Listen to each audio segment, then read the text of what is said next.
Halo semuanya, selamat datang di channel 90 Minutes. Pelatih asal Korea Selatan yang berhasil menaklukkan Jerman dengan skor 2-0 pada ajang Piala Dunia 2018. Perlahan namanya mulai dikenal publik sepak bola. Kesuksesannya kala itu tak lepas dari gaya bertahan parkir bus yang diterapkannya. Bahkan baru-baru ini, timnas Vietnam dibuat stres dengan taktik pelatih satu ini. Mulai menangani timnas Indonesia sejak tahun lalu membuat asa para pecinta sepak bola tanah air, berharap melalui tangan dinginnya ia mampu membuat timnas lebih baik. Yuk kita ulik perjalanan karir hingga kekayaan yang dimiliki Shin Tae-yong. And so, let's check this out.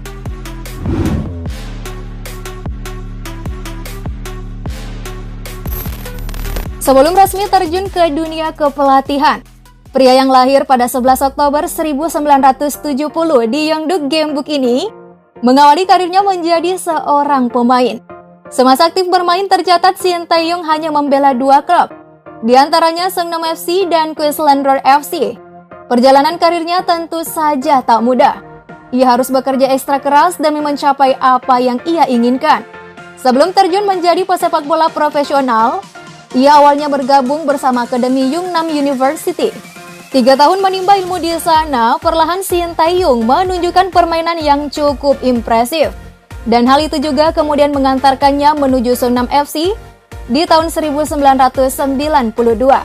Nah, bisa dibilang disinilah STY mampu mencapai titik kesuksesan sebagai pemain bola. 12 tahun mengabdi, berbagai rentetan gelar telah dipersembahkannya, seperti juara K-League 6 kali, dalam kurung 1992 hingga 2004. Dirinya tercatat telah tampil sebanyak 296 kali dan menyumbang 76 gol. Tak sampai di situ, selama perjalanan karirnya, ia pernah tercatat memenangi gelar pemain muda terbaik Korea Selatan. Melihat apa yang berhasil ditunjukkannya kala itu, pihak manajemen klub hingga para supporter menempatkan pelatih asal Korea itu menjadi legenda klub. Sering berjalannya waktu dan bertambahnya usia, membuat dirinya kurang mampu bersaing lagi dengan para daun muda.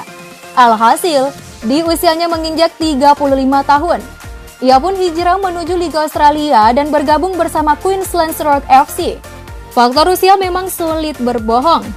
Di sana ia tak lagi mampu bersaing, Shin Tae-yong pun hanya bermain sekali saja sebelum akhirnya ia memutuskan untuk gantung sepatu di tahun 2005.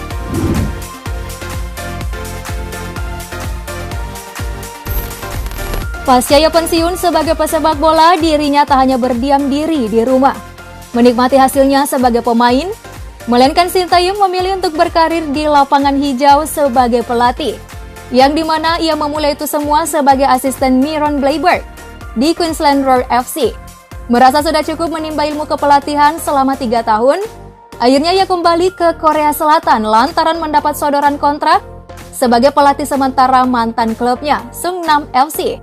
Alhasil Shin Tae-yong tak ingin sama sekali menyia-nyiakan kesempatan itu.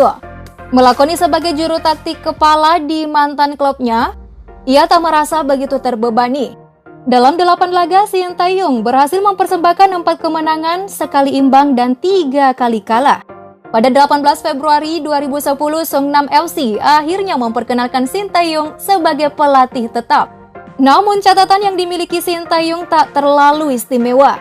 Dalam 111 laga memimpin Seongnam FC, Shin Tae-yong hanya mencatatkan 36,94% kemenangan atau 41 laga.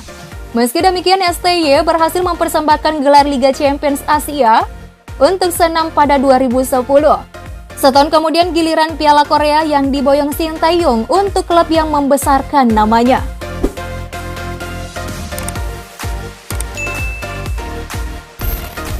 Pada 18 Agustus 2014, Shin Tae-yong mendapatkan tawaran untuk menjadi pelatih sementara timnas Korea Selatan. Ketika itu posisi pelatih sedang lowong setelah ditinggalkan Hong Myung-bo. Namun pada saat dirinya menukangi timnas Korea Selatan, saat itu amat disayangkan tak ada agenda internasional yang diikuti. Timnas Korea Selatan dan hanya bermain pada 2 laga persahabatan dengan rincian sekali menang dan sekali imbang.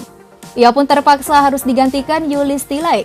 Kalau namanya udah takdir, meski sudah didepak, Shin Tae-yong kembali dipercaya menjadi juru taktik untuk Korea Selatan setelah setahun menganggur. Namun kali ini ia dipercaya untuk menjadi juru taktik timnas U23. Sintayong berhasil membuat timnas Korea Selatan U23 menjadi tim tangguh. Dalam 17 laga yang dimainkan, timnas hanya kalah sekali dengan presentasi kemenangan mencapai 64,71%. Dengan capaian yang cukup sukses, kemudian ia dipercaya menukangi tim senior untuk persiapan tampil di Piala Dunia 2018. Namun laju timnas Korea Selatan di Piala Dunia 2018 tak berlangsung panjang. Son Heung-min dan kawan-kawannya hanya mampu bermain sampai babak penyisihan grup, meskipun sempat secara mengejutkan mengalahkan Jerman dengan skor 2-0. Namun kemenangan itu tak cukup sehingga Korea Selatan finish di peringkat ketiga dengan raihan 3 poin hasil sekali menang dan 2 kali kalah. Sintayong akhirnya diberhentikan sebagai pelatih Korea Selatan pada 31 Juli 2018. Statistik mencatat Sintayong hanya mampu mempersembahkan 7 kemenangan dari 23 laga bersama timnas Korea Selatan.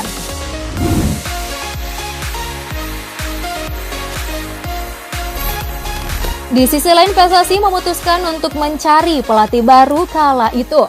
Tepatnya pada 28 Desember 2018, Induk Sepak Bola Indonesia itu akhirnya mempercayakannya ke Sintayong. Meski belum ada prestasi atau pencapaian apapun bersama timnas Indonesia, PSSI berharap adanya pembenahan. Kontrak yang disodorkan untuk Taeyong juga tidak main-main, yaitu berdurasi 4 tahun. Taeyong bersama jajaran asisten pelatih yang dari Korea juga sekarang ini sedang berfokus pada timnas Indonesia U20, karena akan berlaga di Piala Dunia U20 2021. Tak hanya itu, pelatih ini juga bertanggung jawab atas pelatih timnas Indonesia lainnya di beberapa level seperti tim senior yang kini berlaga di ajang Piala AFF 2021. Malang melintang berkarir di atas rumput hijau. Tentu saja pelatih kawakan asal Korea Selatan yang satu ini mampu mengemas total kekayaan yang tak sedikit. Menurut situs alfamousbirthday.com, 1,5 juta US dollar atau jika dirupiahkan mencapai 21 miliar rupiah. Nilai itu tentunya akan terus bertambah ya guys. Mengingat hingga saat ini ia masih menjadi seorang pelatih yang memiliki gaji kisaran 13 miliar rupiah. Jika dirinya mampu berprestasi, maka dalam 5 tahun Taeyong diperkirakan akan mempunyai kekayaan sebesar 10 juta dolar atau sekitar 139 miliar rupiah. Jumlah itu terbagi berupa uang tunai, gaji, pendapatan lainnya serta aset yang dimiliki, seperti beberapa mobil hingga rumah yang tentunya sangat mewah. Sintayong bahkan tercatat sebagai salah satu mantan pesepak bola dan pelatih terkaya Korea Selatan terpopuler.